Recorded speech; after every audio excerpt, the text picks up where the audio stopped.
Lucky Lefty Podcast, Honora Boys in the building, brought to you by Honora Whiskey.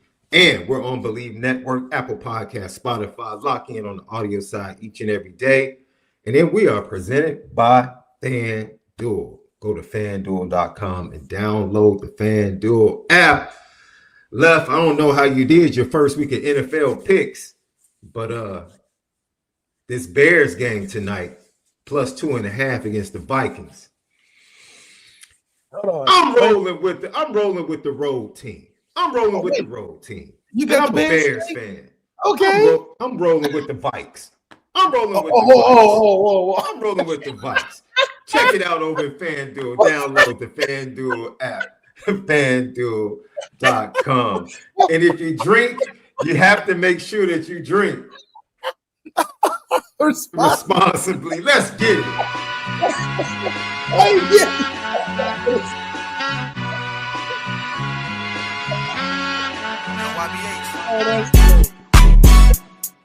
Lucky Lefty, the podcast. Myself, SD2 Mics, that dude, the original Lucky Lefty himself, MALIK, ZAIRE. We are brought to you by Honora Whiskey on Bleav Network. Get over to Apple Podcasts, Spotify. Tap in on the audio side, audio edibles each and every day. Don't forget, we are presented by FanDuel. Monday Night Football, the Chicago Bears, 2.5-point underdogs. Soldier Field. I see why they're getting a new stadium, because just 2 hours before the game, they're trying to even out the seams on the football field. It's absolutely embarrassing. It's embarrassing. Charter franchise for the NFL, and you can't even have the field ready a day before the game. It's embarrassing. Ben Johnson. I'm embarrassed. He gonna get it together. Embarrassed. Wait, don't y'all got a new stadium opening up? Yeah, Super Bowl coming to you in 2031. So maybe they like, man, we trying to poo-putt the rest of this stadium. It's whatever. I don't know. But hey, the good guys won this weekend, Jacksonville and the Bengals. It was a great performance. Shout out to Al Golden for improving that putrid defense. Shout out to Al Golden. I just said he made the defense better. That's all I said, Left. The adjectives are crazy. Putrid, really? Defense was putrid. Left. Now, you came on this podcast last year and blamed the Cincinnati Bengal defense week after week. So now you want to defend them? Putrid is a very harsh adjective. Less than stellar. Is that better? Okay, that's better. But you know, and also another good guy won this weekend. LeBron, one of the only few, if ever, active Hall of Fame jacket receiver active players. Just notch a greatness. He was a presenter, bro. Do you know how many people that are not in the Hall of Fame have received jackets by being connected to people that were being inducted? This is why you had, ladies and gentlemen, youngsters all over the world. When you come home from school, this is why homework is so important. This is why homework is so important. So you don't mislead or get misled by false information. Can't let the man have a moment, SD. He's not a Hall of Famer. He literally cannot enter the Hall of Fame until 5 years after his career is over, because there's nothing else Hall of Fame about him. He's not a Hall of Fame coach. He's not a Hall of Fame owner. He's not even a Hall of Fame movie maker. There's nothing Hall of Fame about him outside of basketball. Space Jam is a cornerstone franchise movie industry, and it's a legacy. So let's not just jump on anything. Whose Whose legacy is it? It's Space Jam. The director, he was an actor. Michael Jordan was an actor. Who did he have to get permission from in order to do Space Jam? See all of that is he says. Exactly. Sally by the seashore. That's all that is. That's not Sally by the seashore. That's called business. That's called clearances. That's called legal. That's all right. Well, anyway, shout out to the jacket holder. You know, it's a jacket holder. Yes. Shout out to the presenter. Great. Oh, shout out to the presenter. Yes. You showed up for Melo, but you couldn't show up for D Wade. I don't want to get into that though. Oh my gosh. Exactly. Exactly. We're gonna talk some Notre Dame football, but Left wants to get all of this bravado off his chest about No, these subpar teams of his actually winning games. we Shout saw. out to the Bengals. The Bengals finally won a week 1 game. It took them 6-7 years. And they almost blew that one. I mean, the Browns had to miss 3 field goals in order for it to happen. That's their fault. We just talking about how we putting up W's. It's a good start for the good guys. Mm-hmm. Trevor Lawrence and Travis Hunter look like the dynamic duo. The Adidas commercial was well worth it. Mm-hmm. Well worth it. And a little cheesy, a little questionable, but I'll leave it at that. A little questionable. And all these charity games, it's great that Notre Dame took a week off and didn't include in all the fun and games that these other non-serious programs took by taking a week off themselves. I mean, I don't know. Man, look, there's nothing wrong with tax-free money because I'm sure they cut the check as if they were paying into a charity in the form of Grambling State. Nothing wrong with that. Nothing wrong with that. Nobody wants to see that on TV. Nothing wrong with that. Notre Dame did it for Tennessee State. Nothing wrong with it. Nothing wrong with it. It was deeper than that. It was deeper. No. See, it stops. No. It stops. It was deeper than that. Right. Shout out to Grambling, showing the Ohio State band how to play the entire game. How to play music the entire game. That's how you keep the energy up. Shout out to the dancers. Shout out to the Ohio State male band members stopping to watch the dancers. Like, yes, sir. Yes, sir. Man, can we get some of these in Buckeye Stadium? It was like, dude, keep going. You're supposed to be marching into position to play at halftime. Yeah, you're too busy standing in here being in awe of the Grambling State marching band and the majorettes. They left for something for sure. You know what I'm saying? The Big Ten Network the announcers didn't know what to do. They didn't know what to do. Ohio State has the ball. They're ready to snap the ball, and Grambling State is playing Drake. Oh, they was playing some Drake. Yeah, they playing some Drake. The announcers are like, "Yo, we've never had this much music." Never had. Like we might as well just let it rock. Oh, what shout out to Luke Altmaier running up 45 points. Oh, what y'all got cooking in Champaign? It was Duke, bro. I don't want to hear that. It was Duke. Come on, dog. It was tied up most of the game. It was tied up until Luke Altmaier said, "Put it on my shoulders, man. Let me deliver." It was Duke. It was Duke. Notre Dame was favored on the road. I mean, not Notre Dame. Illinois was favored on the road. Wasn't worried about that game. Oh, okay. No. Wasn't worried about that game at all. Yep. So, you done? You done? Because we would like to talk about Marcus Freeman, CJ Carr, taking a leash off CJ in game 2. Will it happen? And some other things we want to talk about Notre Dame related. But I want to make sure you get all your stuff off your chest before we start tonight. Absolutely. I'm ready to go, man. Shout out. You ready to go? Week 2. Absolutely. Okay. So let's start. Oh, my fault. Before I forget, you want to talk about Josh whooping your boy again? Oh, my God. Up in Buffalo last night?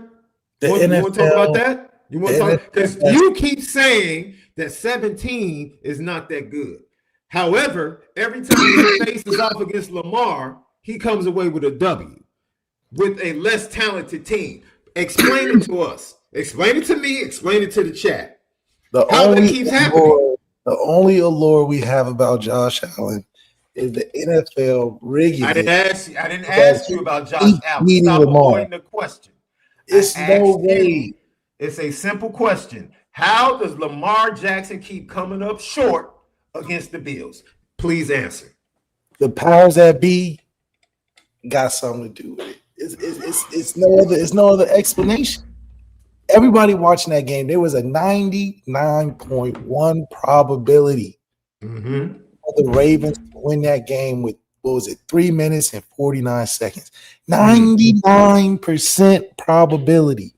There is no way you're telling me that the 1% happened that day. It's just that's like I don't know. I'm like I've been born that night, but not last night. If you have a 99, Josh Allen isn't good like that. But he keeps winning. No, he keeps winning. Winning against what? Lamar Jackson. He keeps winning. Winning what? See, this is why the football game.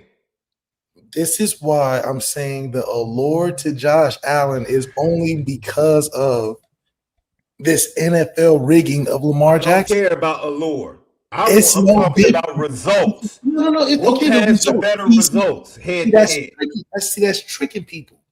They think that because Lamar loses to the head-to-head matchup, that somehow Josh Allen is in the conversation of being better. But that's the trick. It's no different than when all these other artists got to perform Drake songs at their concert because that's their best song. But Drake doesn't have to do that at his concert. So the only reason why these other people are relevant is because of Drake. Josh Allen's stardom is only because it can be compared to him winning against Lamar. If it wasn't for that, you're comparing Josh Allen to Drake, or are you comparing Lamar Jackson to Drake? Lamar Jackson is Drake, meaning that. Yeah, but Lamar Jackson actually represents the culture. Oh, Drake and Lamar are the best. We can actually identify with Lamar Jackson. Drake and Lamar are the best at what they do. Josh Allen is only hype because of his interaction with Lamar Jackson. I've never heard anything about pedophilia connected to Lamar Jackson. No, you see, taking it too deep. I'm keeping it surface. I've never heard anything about drug problems, addictions, gambling issues. Never heard any of that stuff connect. Don't connect Drake to Lamar Jackson. Because what is Josh Allen? His mother raised a really good young man. Don't do that. What has Josh Allen done outside of beating Lamar and winning one MVP? Nothing. That sounds. Did you just hear what you said? What has Josh Allen done besides beating Lamar Jackson consistently and getting the MVP? Did you just hear yourself? Consistently. What has he done outside of beating Lamar's numbers? Consistently? Lamar's numbers were better than Josh Allen's last year, and because of this, he beat him in whatever time.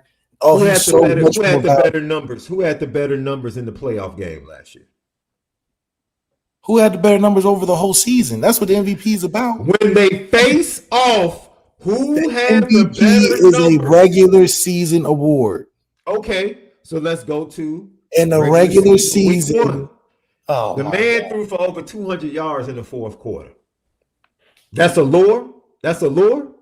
Yes, because he can't. I'm starting to think that Josh Allen can't do it. His only impressive wins come against Lamar. Everything else is him falling short in the AFC Championship game, falling short to Patrick Mahomes, falling short in the early round of playoffs. His only allure comes from beating Lamar.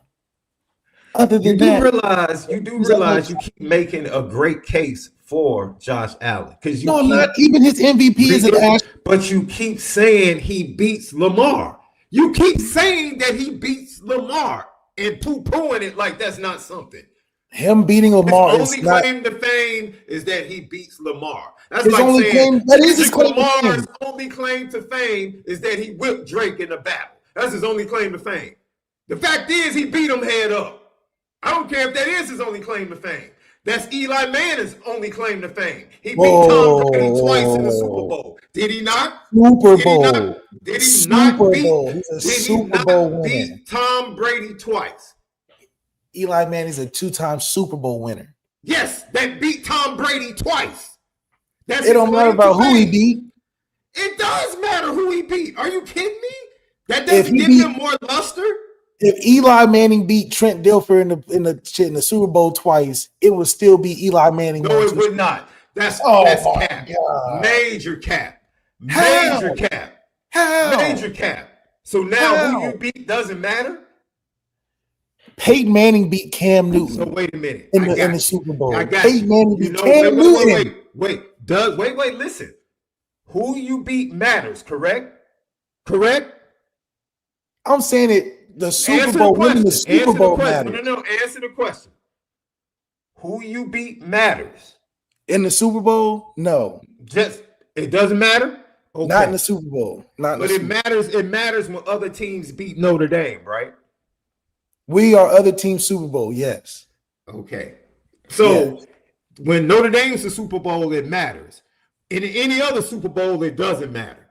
Well, that's professional and amateur. See how I league. set you up? You see how I just set you up for Wait, no, that's professional amateur league, though. Nah, okay, Lucky Lefty podcast, man. I tell you. Yeah, you must be getting checks. Eli's a Super Bowl champion. Josh Allen is not. Hey, man. And Marcus Freeman talked about the Aggies, man. Let's take a listen. Let's just get to Marcus Freeman. Boy, I can't believe you today. I cannot believe you today. Message to the team over the past week, and I'll kind of share with you is delayed gratification. And I said it's a difficult thing to really understand and to talk about, especially when you don't get the outcome you want. Outside of our building, you're evaluated off one thing, and that's wins and losses. But inside the building, we must continue to be mature enough to understand that the momentarily success or failure is not what the goal is. Our goal and our focus has to be to reach our full potential. And that takes understanding delayed gratification. The first thing you want to do after you lose is go play again. You want to show everybody that we're good. We got a good team. But we didn't get that opportunity this week, obviously, with a bye. But that shouldn't be where our focus is. Our focus must continue to be on improving, elevating, and doing the things it takes to get our program closer to its full potential. As we evaluated the previous game, we understand there are things we did well in all three phases and things that we must improve. We attacked those things in practice this past week. Thought we had a really good week of practice, and we worked on the things we didn't do so well and worked on enhancing the things we did do well. And so, as we get into game week, we're excited to play at home in front of our home fans, excited and expecting a great atmosphere, for another top 25 matchup in Notre Dame Stadium. A&M is 2-0, playing really well in all three phases. Mike Elko coach teams are tough, physical, and they won't beat themselves. On offense, they're a veteran group led by their O-line.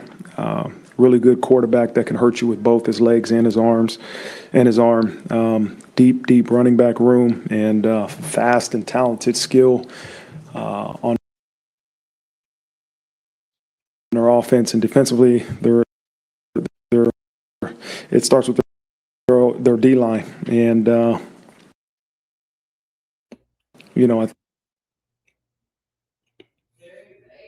running back room and fast and talented skill on their offense, and defensively, it starts with their D-line, and as you really evaluate their defense, they got guys on all three levels that are talented and productive. Go ahead, love. Anything stand out to you? I think they're more consistent of what they want to do identity-wise because this is year 2 under Elko, and they figured out their quarterback situation more so than they did the start of last year. So I do believe they will be coming out more as a unit on both sides of football. I think last week helped them clean up some of the mistakes I think they came out of the gate with the first week with giving up the explosive plays in the run game like they were doing. But also, I still believe that, us as a year 3 program should be in good form, taking advantage, like you said, of the week off to really hammer on the things that I felt took, those 5 games before our figuring out phase during that bye week, because that ended up being the turning point last year was coming out of that bye week and stringing some games together, calming down and settling on some of the things that we probably wasn't the best at, and coming out of that bye week with more of an identity that we move forward with, and having an early bye week, I think will give CJ that locked in, calming sort of speak effect, because now he's gotten hit. He's been in the big moments. He's been in the game where, all eyes are on him. In a game like this, he has an opportunity to just not let those same feelings be the primary feelings in the second game. You even got a week to kind of hash out what it's like to prepare without the back-to-backness, because that's where you start to get you start figuring yourself out, the back-to-back weeks, right? Like, all right, if we didn't have that bye week, the second week, he's going into the next week to do it over right away.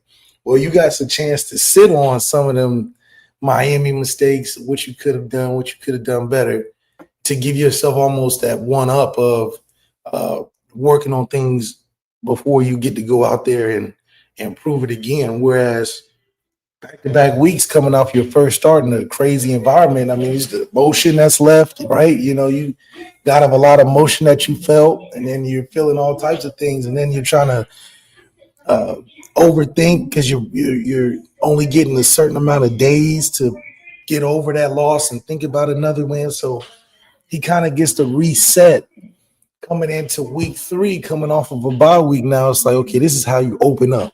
We're going to be at home. You're going to have the crowd on your side.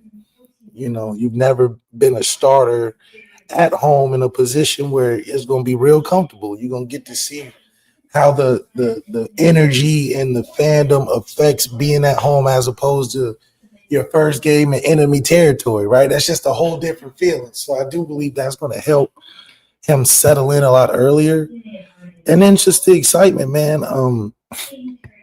I know the guys are itching at rewriting what they have a bad taste in their mouth with coming after a tough first week, because they're still hearing about it and not getting a chance to rewrite it the next week.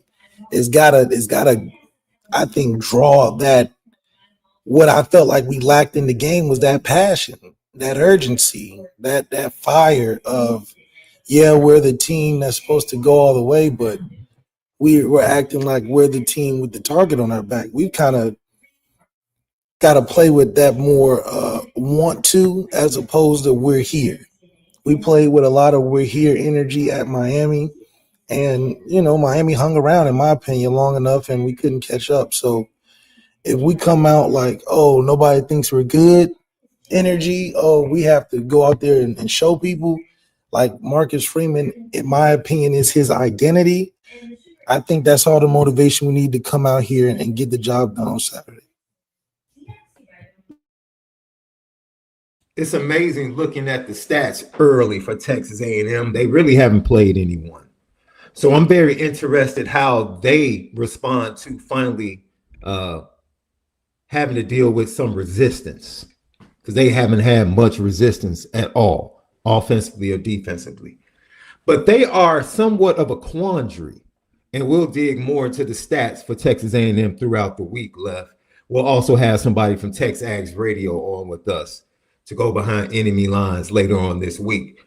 But they are very good in third down situations defensively, only giving up 23% conversion rate, third downs defensively. That's really good. I don't care who you're playing.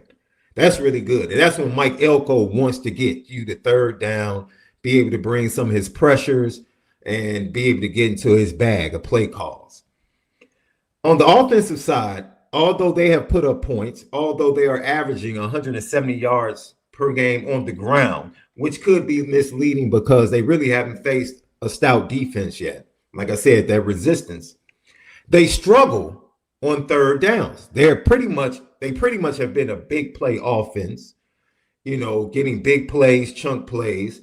They're a really fast team. This wide receiver core has gone through a major overhaul. They had taller, slower receivers last year. This year, the receivers are much, much smaller, much faster, much quicker, definitely dangerous with the ball in their hands after the catch. But they're only at 33% conversion rate on third down as an offense. So I'm very interested in how that's going to play out when they face resistance against Notre Dame this weekend. It's really a Jekyll and Hyde, right? Because they're not good at third down offensively, but they're really good on third downs defensively. So that for me stood out immediately when I looked at the stats for the Aggies, the team stats. I was like, that's pretty interesting. And Notre Dame, to be honest, in certain third down situations, Marcus Freeman talked about how they struggled situationally defensively, and they were really 1 to 2 plays away. We talked about it. They execute and make 1 or 2 plays in key situations against Miami. You talking about this team holding Miami to 14 points, 14 points. And people would have walked away from that game with a totally different view of Chris Ash and how he called plays and what he was asking them to do. Now, we still would prefer to see the speed on this team used, 6 to 7 guys running to the ball, big hits, physicality, turnovers, interceptions, all of those things that we were familiar with last season under Al Golden. And we want to see that at home on Saturday night against Texas A&M. But I just think one of the things that Notre Dame needs to do is to eliminate the big plays for Texas A&M. We're going to talk about this moving forward because one of the things that they focused on, you're going to hear from Marcus Freeman. What did you focus on? What were those areas that you focused on in the bye week and in practices to improve execution? And we're going to hear from Marcus Freeman talking about that upcoming. But I just really believe that the game is going to come down to Notre Dame doing the simple things, man. They're the better football team. They're the better football team. Is Texas A&M dangerous offensively? Absolutely. Do they have a good offensive line? Absolutely. Is their defensive line as stout as it was last year? No, it is not, but it's still a very good defensive line. I love their secondary, particularly their safeties. Really good safeties. Linebackers a little bit on the smaller side, but they can run. And Mike Elko is a hell of a ball coach that finally has some film on CJ Carr. But I don't think the game plan for week 1 is going to be the same offensive game plan that he's going to see in week 2. So I really don't know. I'm really excited to see what he has in store for CJ Carr, but I'm more excited about Notre Dame doing the simple things like tackling, getting guys on the ground, getting Texas A&M to 3rd and 5, 3rd and 6. Marcel Reed, you take away his ability to run, right? Because I don't think they're going to be calling a lot of quarterback runs on 3rd and 5, 3rd and 6, 3rd and long. Make him a one-dimensional quarterback. Force him to beat you from the pocket. Keep him in the pocket with the pass rush, and then chase him down if he gets out the pocket. Simple, simple, simple. I think that's the way they end up beating Texas A&M on Saturday night. Lucky Lefty Podcast. Subscribe on YouTube.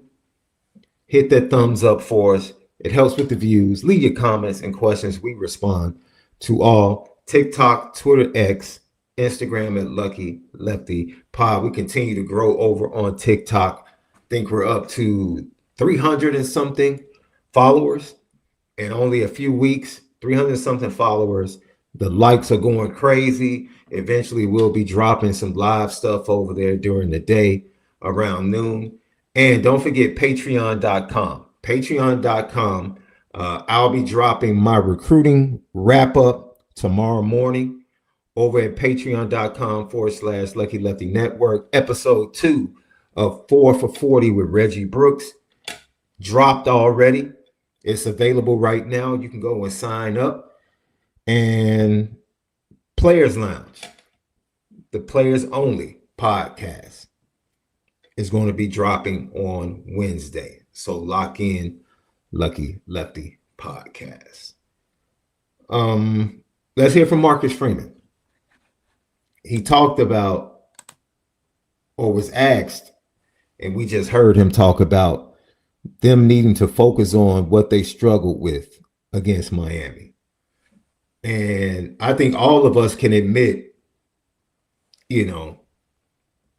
tackling, not making the big plays when you had the opportunity. Some people might even think the play calling from Mike Denbrock and Chris Ash were issues. CJ Carr making some first-time starter, redshirt freshman mistakes. Ball security from Malachi Fields, ball security from Jadarian Price that Did it put him in a doghouse and limit his carries and opportunities in the second half? We'll never know. But one of the things Marcus Freeman answered today was the areas that they did focus on in practices and preparation leading up to this game. Takeaways, ball security, tackling, third down on both sides, short yardage, 2-minute. Those are things that we didn't really execute well in last week's game, really starting fast out of each half, right? The first half, starting fast, we didn't start fast. And in the second half, coming out of the locker room, we didn't start fast. And so, starting fast is, I think, a general term, but I mean, how do you change that? Is the focus and intention is where it needs to be on that play at that given moment, and the execution will follow. On your right, Tim Priester. Coach, I'm going to paraphrase a little bit of what you said after the game, but you said something along the lines of you played hard, but not hard long enough. How do you assess that? When you analyze that and came out of the game, why did that occur? I always say the team that plays harder longer usually is the one that's successful.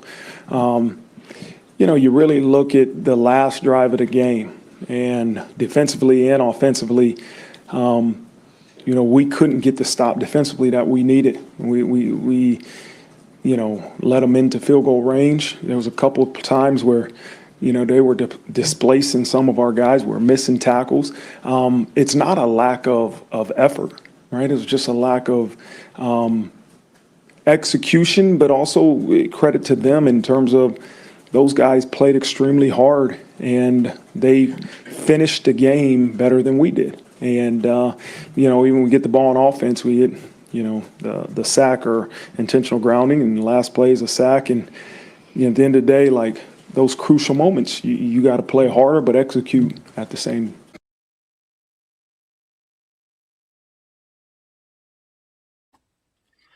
I'm gonna be honest, and chat, help me out, man. And this is me, just that I've competed in 3 sports, man. No one had to tell me to play hard.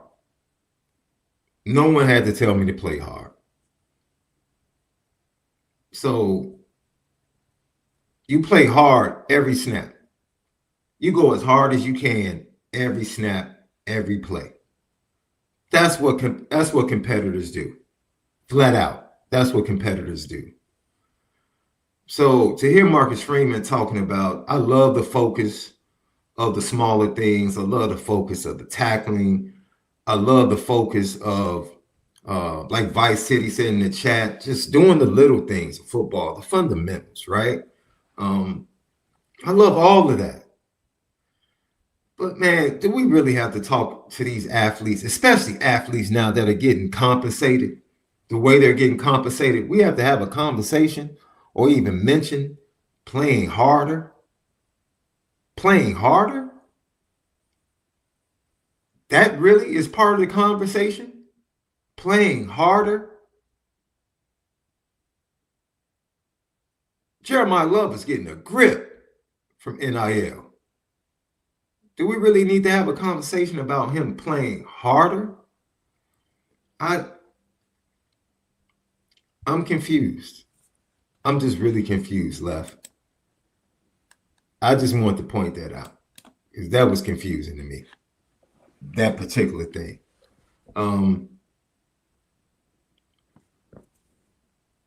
The other thing that he mentioned, ladies and gents,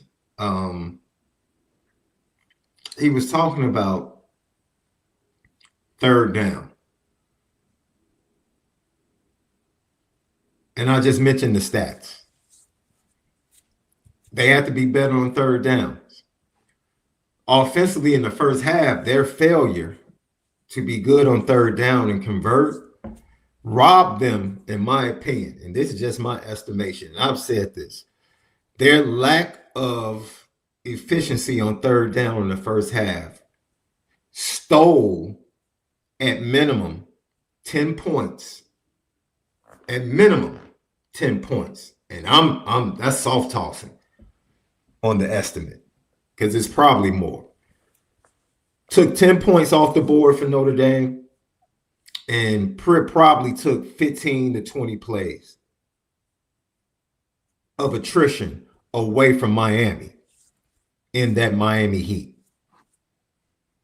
That's why third downs, especially early, a team that is efficient and converts early third downs, it shows up in the fourth quarter. That shows up in the fourth quarter. And before the untimely or unfortunate interception on the RPO play or the RPO call by Mike Denbrock, Notre Dame had the decided advantage in energy and momentum on their side. There was no doubt at that point that Notre Dame had gained the momentum going into the latter parts of that matchup in that game. And the turnover just took all of the momentum away. So that is the small things, man.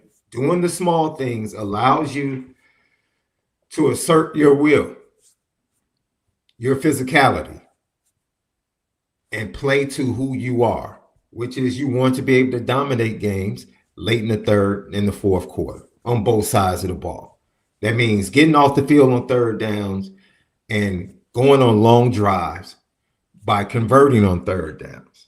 So I think Marcus Freeman bringing up the fact that third downs are going to be huge kind of reiterates what the numbers say. Once again, if you just joined us, offensively, as explosive as they have been offensively, their offense is 91st in the nation at third down conversion at 33%. So for me, third down is going to be important, which makes first down even more important, right? Shut the run down. Don't play football, as Marcus Freeman famously said. Play football. Don't get pushed off the ball 3 yards. Play physical and then run to the ball and make plays and get Chris Ash to third and long and do a better job of executing, not having blown coverages on big time third down situations, not calling soft coverages in third down situations. And like you said, that I believe it was the drive before half where the CJ Daniels one-handed catch ended up ending that drive for a touchdown for Miami. Miami never got the third down on that drive. They never got the third down in a 2-minute situation ending that half. So those are some things that they just have to situationally clean up. If they situationally clean up those things, I think Notre Dame is going to be okay. I really think Notre Dame is going to be okay. Lucky Lefty Podcast. Once again, you can go over to FanDuel, FanDuel.com. Chicago Bears 2.5-point underdogs as they face off against the Minnesota Vikings at home at Soldier Field.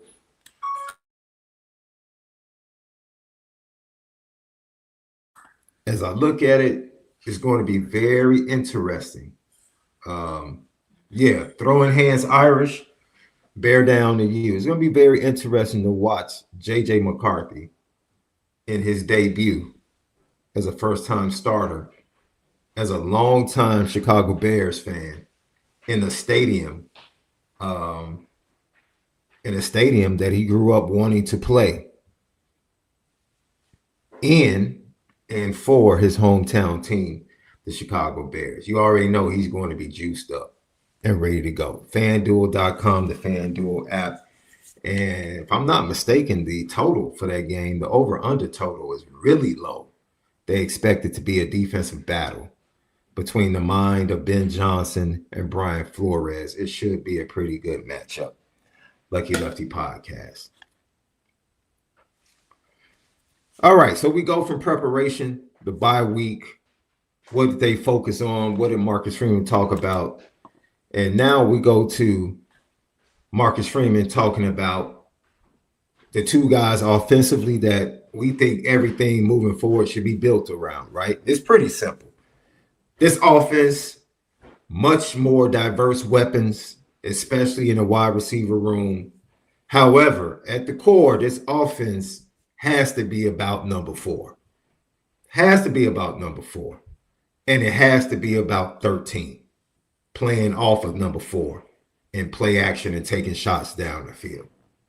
So Marcus Freeman was asked about that. And this is what he had to say about Jeremiah Love in terms of being the focal point of the Notre Dame offense moving forward. Coach Freeman. I think there's RPOs that you're reading a defender. Like if they're putting 8th man in the box, we got to throw it out to really take advantage of the numbers. But then there's sometimes that it's a little bit gray, and we got to be very clear with our quarterbacks. If it's gray, what do we want them to do, right? Do we want them to hand it off? Do we want them to throw it? And so we were very intentional about, trying to put the ball in Jay Love's hands or making him the primary target. And some of those included RPOs where, we've talked as a coaching staff, is there times that we got to take out the read, right, and be able to say, hey, this is what we want to do, hand the ball off here, or, hey, let's continue to throw it out if they're going to bring the extra guy in the box. But we know we want to focalize our offense around Jay Love. He's a special player. But at the same point, we got to make sure that we're, taking advantage of what each defense is trying to do to us.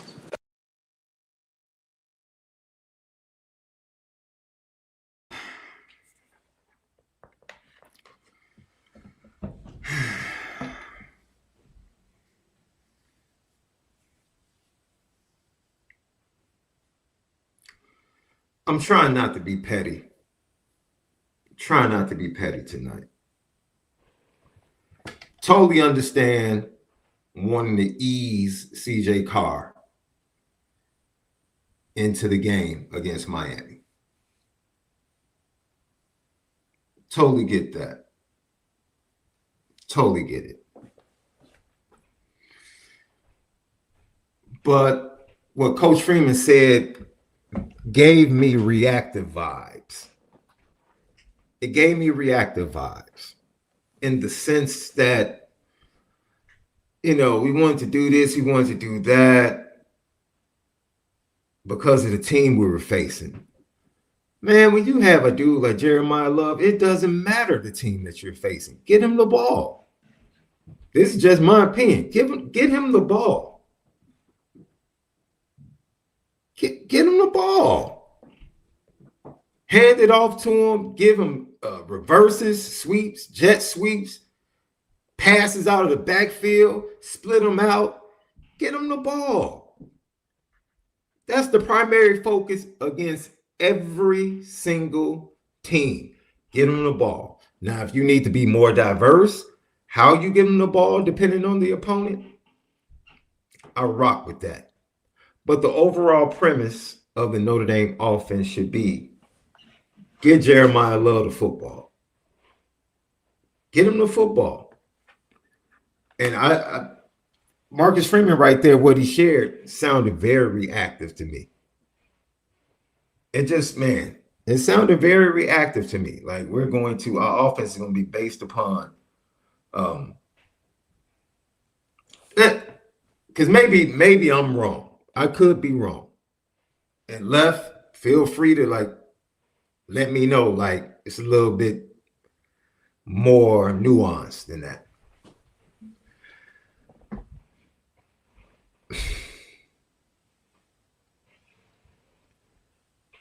In most sports, you don't win if your best player doesn't play well. In most sports. If your best player doesn't play well, the vast majority of the time, you don't win that game. And so I'm trying to make sure every week that 4 has a game, or that we put 4 in position to put his imprint on a game.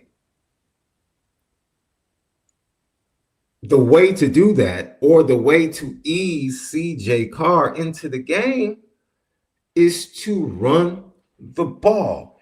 And I think Reggie Brooks, you guys go check out 4 for 40, because Reggie Brooks was actually at the game. He did a fantastic job dissecting what he saw offensively, specifically on the offensive line.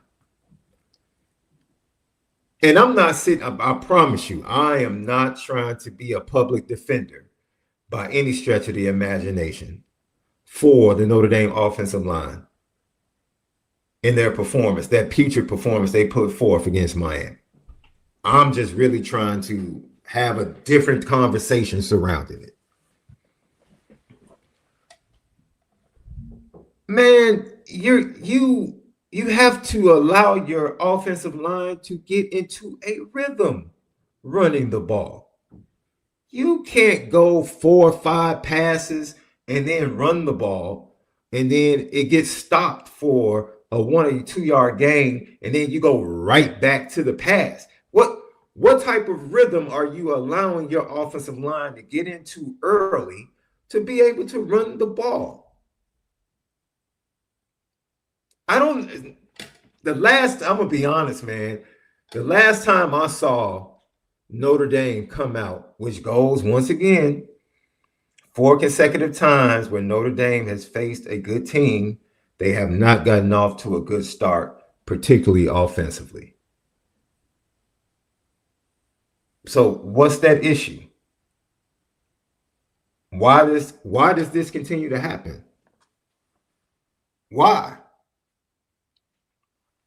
Why does it continue to happen? You don't get off to a good first half start offensively against Texas A&M. You don't get off to a good first half the very next week against Northern Illinois. You don't get off to a good start offensively. Thank God Purdue was on the schedule. Thank you, Purdue, for allowing Notre Dame to experience some early success offensively last season. Because even when they faced Miami of Ohio, they still struggled early on offensively. It is almost baffling, and Marcus Freeman actually spoke to it today. He spoke to the importance of changing that trend and his team getting off to a fast start. He spoke about it. It's going to be vitally important. Vitally important, especially this week, that they get off to a good start offensively. They need a good first drive, man. They need to convert some third downs. They need to make Texas A&M feel that resistance that they have yet to feel in their first 2 games. Let them know early. This is not UTSA. This is not that. This is a totally different ball game. Make them have to adjust. Make them have to catch up.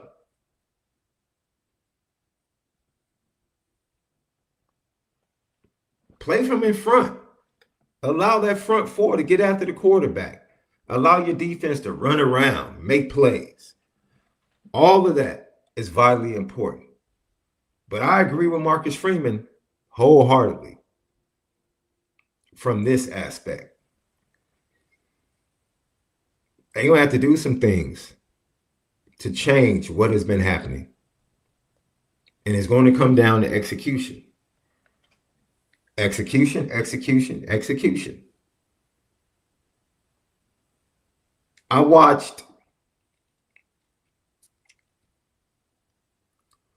I can honestly say I watched 3 to 4 games this week that came down to 2 or 3 plays in college football. Literally 2 or 3 plays. If the other team executes, it changes the total trajectory of said football game. Changes the trajectory. And that's how small winning and losing is.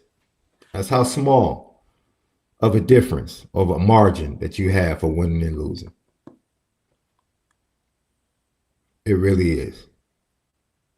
Marcus Freeman, as we get ready to get out of here, talked about CJ Carr going into this matchup. This is what he had to say. Front row, Tyler Horka. Stay on that side of the ball first, Coach.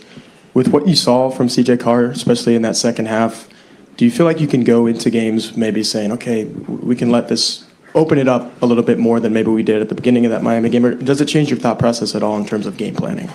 Yeah, I think we were very intentional about trying to protect the first-time starter early in the game, right? Let's give them – I was vocal about giving them easy reads, easy throws.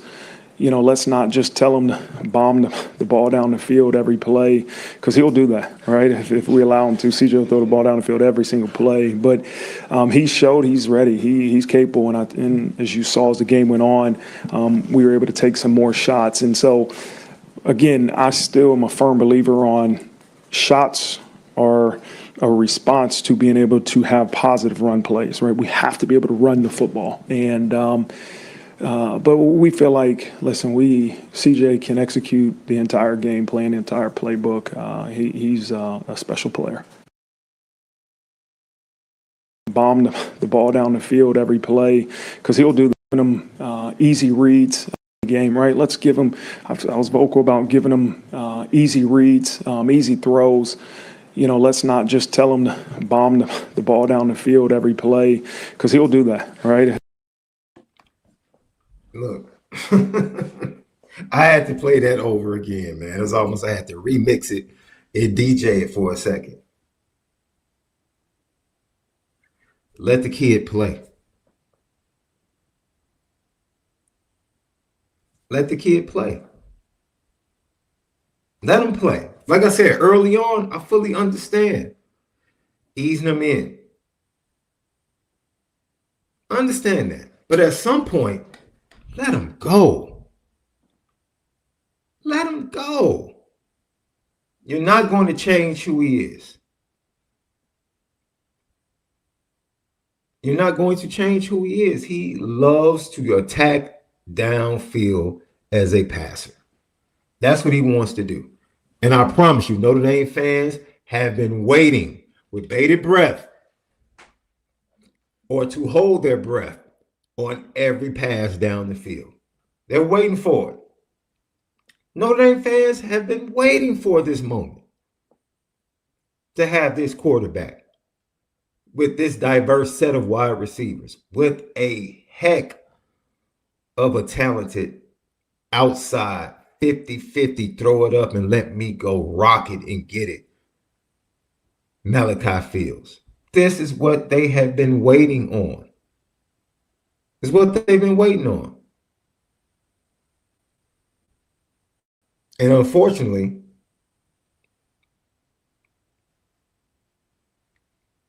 we had to wait another week for the leash to be taken off of this young quarterback. So we'll see. We'll see, Notre Dame fans. I think it's going to be one of those things that obviously, and just so you guys know, Left is dealing with something that happened to one of his sons right now. But it's going to be interesting to see what they do, what this game plan, especially do they allow him to be aggressive early? Do they allow him to take shots early? You're at home. You're not on the road. All the reasons, first game, jitters, getting him settled in, getting him settled down, all of the reasons why you put the leash on this young man in the passing game, they're gone. On top of the fact that he showed you and performed well enough to earn the trust to go ahead and attack down the field consistently.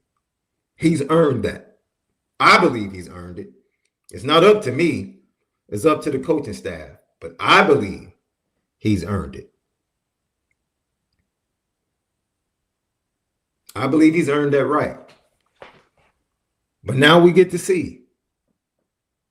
Now we get to see early on in this game if this young man is taking shots down the field. Now they're putting action to the words of Marcus Freeman. They're putting actions to the words of Marcus Freeman. I'm going to go ahead and finish this clip. I want to play this clip one more time, ladies and gents. This clip right here says a lot to me. Let him off the leash. Front row, Tyler Horka. Stay on that side of the ball first, Coach. With what you saw from CJ Carr, especially in that second half, do you feel like you can go into games maybe saying, okay, we can let this open it up a little bit more than maybe we did at the beginning of that Miami game? Or does it change your thought process at all in terms of game planning? Yeah, I think we were very intentional about trying to protect the first-time starter early in the game, right? Let's give them – I was vocal about giving them easy reads, easy throws. You know, let's not just tell him to bomb the ball down the field every play, because he'll do that, right? If we allow him to, CJ will throw the ball down the field every single play. But he showed he's ready. He's capable. And as you saw as the game went on, we were able to take some more shots. And so, again, I still am a firm believer on shots are a response to being able to have positive run plays, right? We have to be able to run the football. And but we feel like, listen, CJ can execute the entire game plan, the entire playbook. He's a special player. Hey, guys, you want to hear something that probably hasn't been said before? Maybe it has. In order to run the ball, you have to run the ball. I'm going to say that one more time for the people in the back. In order to run the ball, you actually have to run the ball. You can't run the ball unless you run the ball. You run and you run and you run until you start finding the groove. And then you break through. And the next thing you know, you have big plays. I saw multiple people with film all over social media all last week, flat out saying, Notre Dame was this close in the run game. Notre Dame was this close in the run game. Notre Dame was this close in the run game. But they wouldn't commit. You have to commit to it. And the turning point of the game is a perfect example. Perfect example. As we get ready to get out of here so you guys can enjoy Monday Night Football. Perfect example. You have the momentum. You're starting to wear Miami down. You can sense that things are turning. And in the key moment, Jeremiah Love gets 8 yards on first down. And the thing you should do right then is say, run it again. Make them stop it. Run it again, because this is who we are. We have claimed and spoken and declared that we are an offensive line and defensive line driven program. This is the moment that we establish and take control and seize control of this football game. We're about to run it down your throat. We're about to run 4 down your throat until you show us you can stop him, because we have been close early on. And now we're starting to get chunks. Let's keep going. And what do?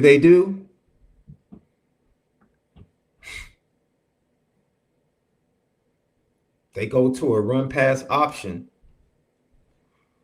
with a young man that has to look at a lot of things pre-snap and just unfortunately makes the wrong decision.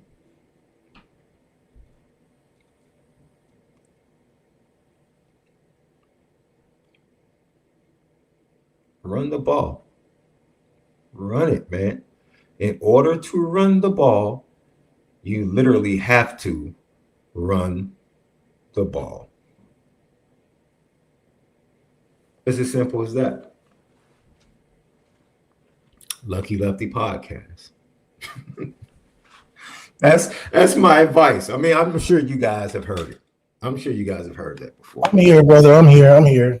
Yeah, but you can't run the ball if you don't run the ball. Yeah. Are you talking about us limiting our carries and then people saying we getting stuffed and we can't run? Like, dude, you can't run the ball. The offensive line can't get in the rhythm if you don't run the ball. Your running backs can't be effective if you don't run the ball. Or if it running and making sense. Like, we'll run the ball in places that look like we're running the ball to say we ran the ball. Like, we're not running the ball as if Jeremiah Love is our number one threat and option on offense. I just found it hard to believe we did all that scouting, building of the team, changing of the guard, just to front load it with a first-year quarterback in that environment. When you have so many other different, I would say 1A options. And it's not even that you can't highlight your quarterback, but the mindset around the identity of how you score the football, it was around 13. And I think anybody in the country previewing this game wouldn't have been able to guess that. Right? Nobody would have guessed we're going to put the ball in CJ's hands for our ride or die. And I think if that's how we're going to live, at least we had a bye week to figure more of that out, to be able to execute that on week 3.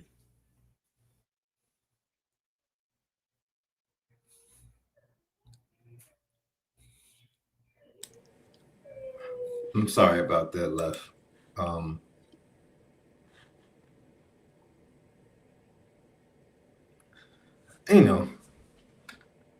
I just need to see it now, bro. And I promise you, I'm not down. I said this last week, midway through the week, I was like, oh, man.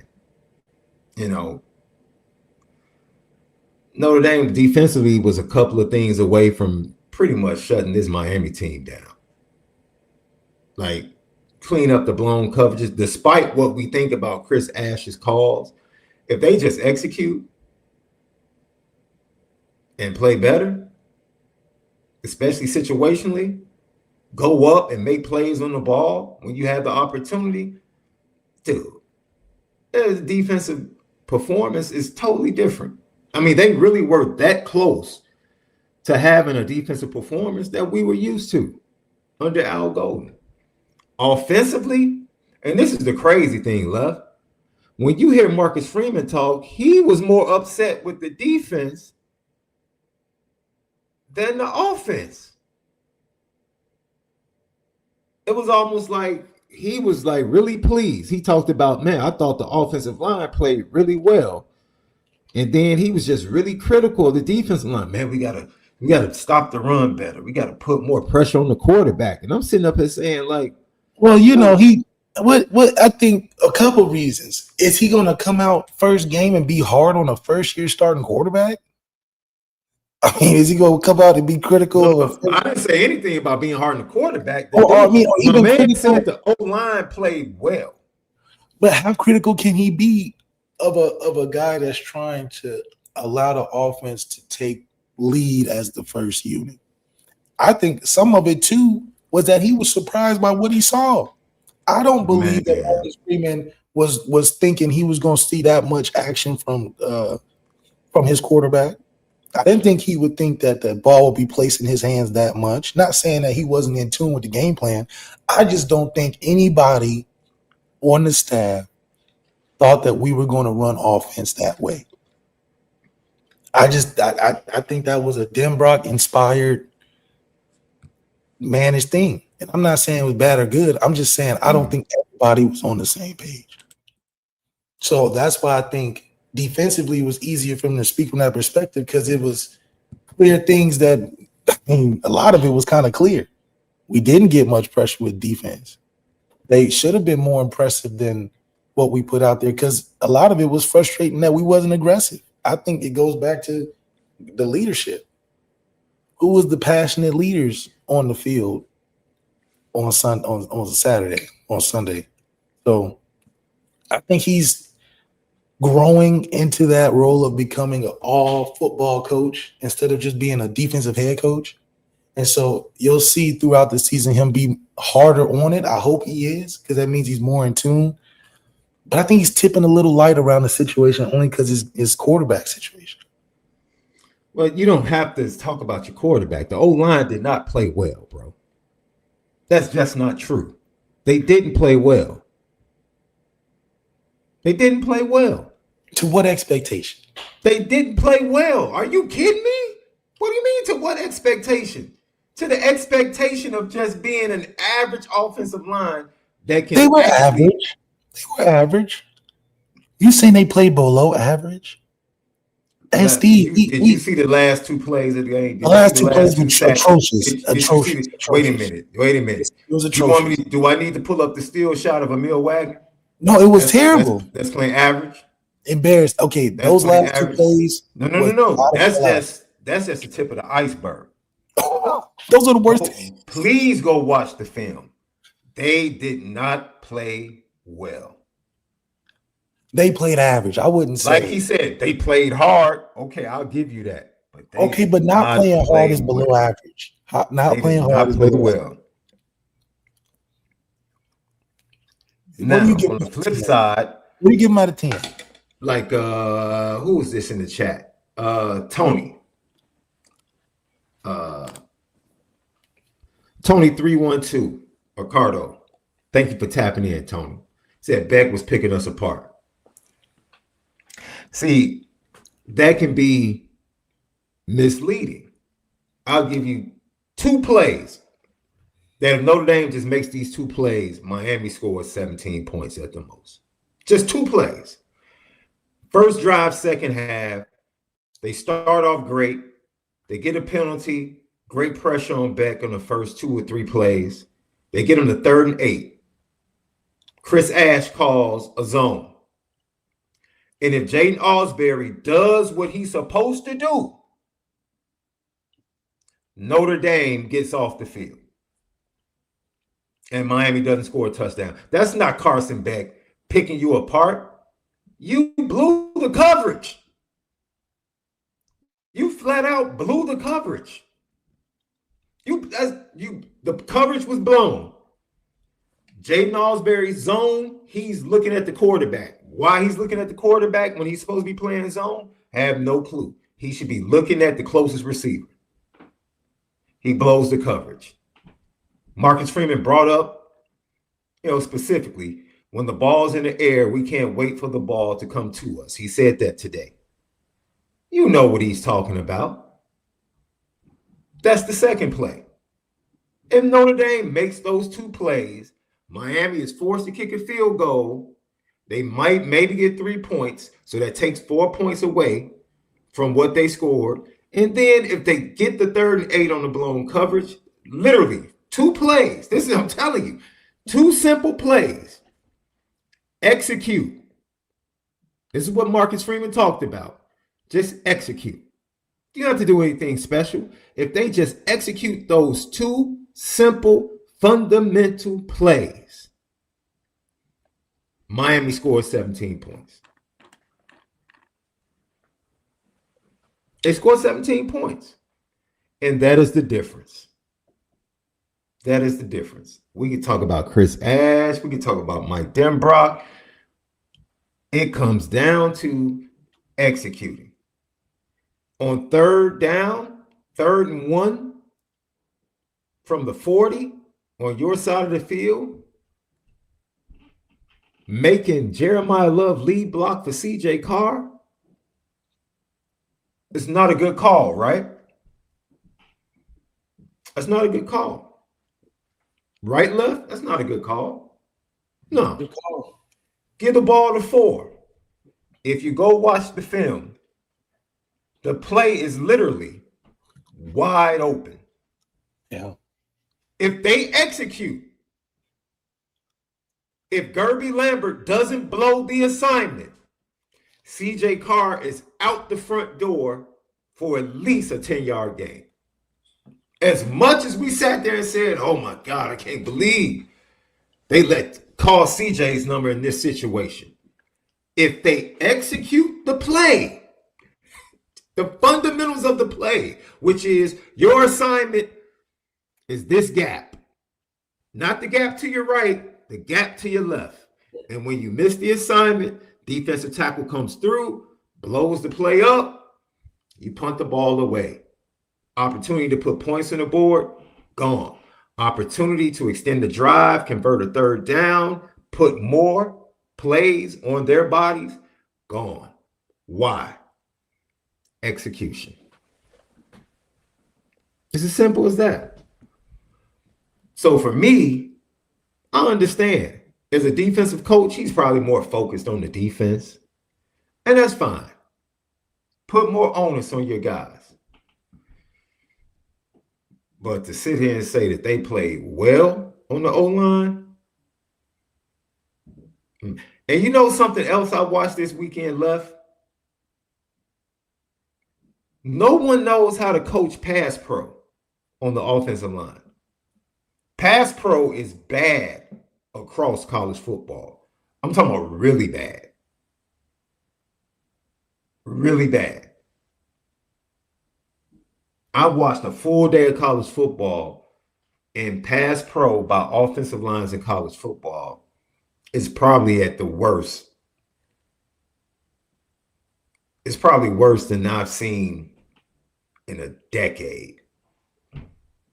Yeah, Florida State was good against Alabama. I agree with that, and they didn't play. They played this weekend, but dude, they routed them so bad. Yeah, pass pro is just bad. I don't know if it's the coaching. I don't know if it's the talent. I don't know if it's just the evolution of the game, making guys soft. It's just bad. Offensive line play is just not good in terms of pass pro right now. I don't know how it's being. I just don't, because everything is about timing. And like the days of guys having to hold up against a pass rush for 4 seconds, for 3 seconds, are gone. I mean, Notre Dame was calling quick sets, quick passes, and the offensive line was still getting beat within 2 seconds. That's crazy. Lucky Lefty podcast.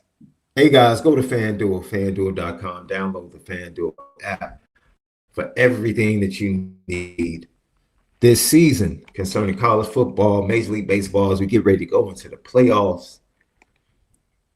NHL is getting ready to start. NBA is getting ready to start soon. Of course, the NFL got off to a crazy start this weekend, and the Vikings and the Bears top it off tonight. 2.5-point underdogs are the Bears at home against the Vikings. So I think we had a GTB question. I want to make sure I get to it. Our guy Tony said, SD, do you think the O-line will be fundamentally sound with Pat